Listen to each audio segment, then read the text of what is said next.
mango, tātad hanur, tātad maršs strēlnieka zīmē.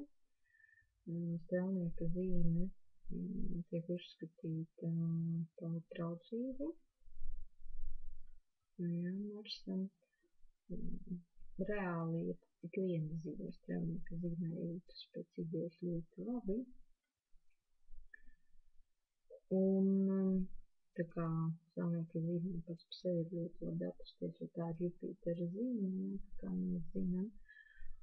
Un, teiksim, tam cilvēkam, kam ir maršs strēlnieka zīmē, tad tiek uzskatīts, ka tas cilvēks cīnīsies laba vārda dēļ, labo darbu dēļ. Jā. Viņš attiecīgi spēs pareizajā virzienā virzīt savu enerģiju.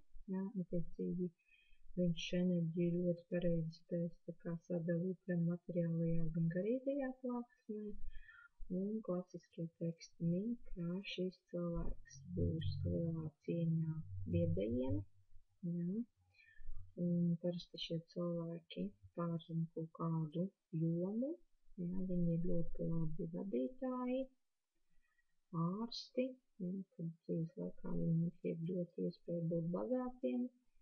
Viņi ir ļoti, šie cilvēki ir ar ļoti spēcīgām prāta spējām. Jā, un tieši tāpat arī tiek uzskatīts, ka viņi piedzimst ļoti labi bērni.